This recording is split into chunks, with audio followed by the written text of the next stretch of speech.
Hello and welcome to Tech Territory. Today I am going to be giving you a buyer's guide on what PC components you should buy to build a console killer.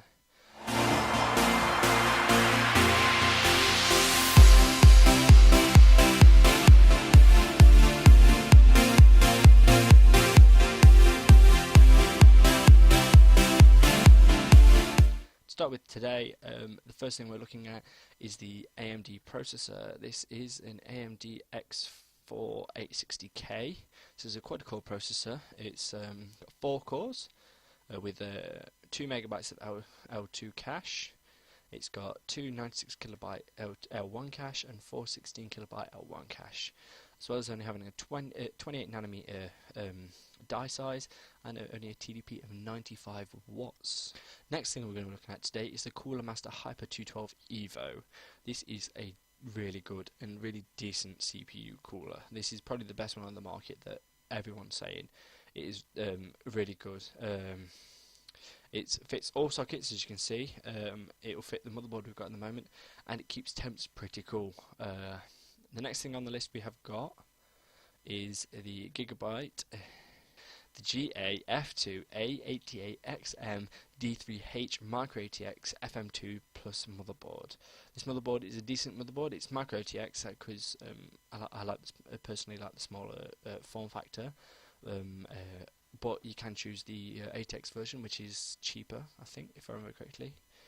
This is an A80X, so this is the top of the range motherboard. It's high end for the socket.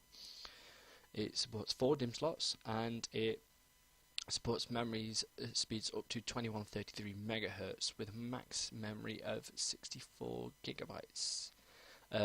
It supports RAID, it supports Crossfire, it has 8 6 gigabit SATA ports, and it has a USB 3.0 header on the motherboard as well.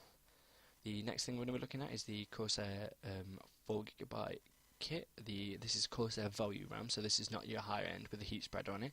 So you can overclock it. I have overclocked this to 1866, and it's still running stable at the moment. So it's a good decent set of RAM.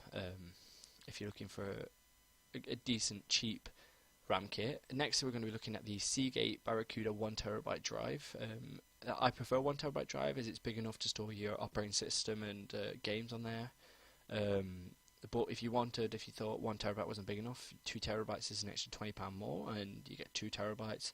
Or if you wanted another £40 can buy you a 120 gig SSD. So next we are going to be looking at the graphics card. So for me, a console killer is something that can do 1080p and roughly about 30 FPS.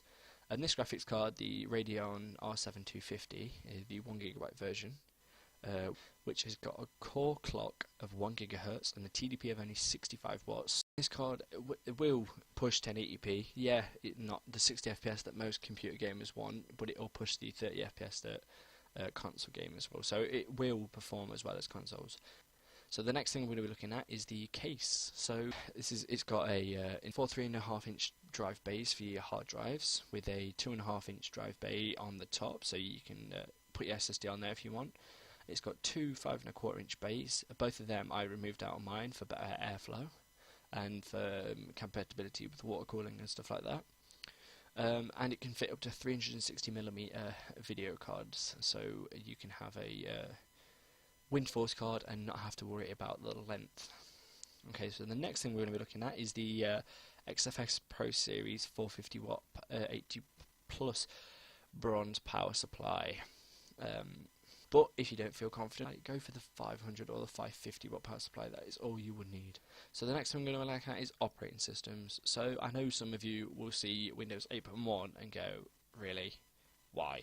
But I hardly use the Metro UI. If anything, I only go on Start and search for anything if I want anything. I have seen the keys alone go for roughly about £40 to £50. So, well, that's at the time of filming. It can vary from that. And if you can get Windows 7 cheaper, go get Windows 7.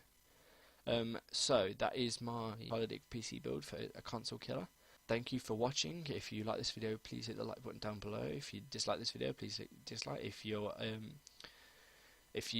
have a suggestion on parts for a computer, or if you want to see more buyer's guides, then please leave a comment down in the comment section below, and hit that subscribe button. Thank you for watching, and see you in the next one.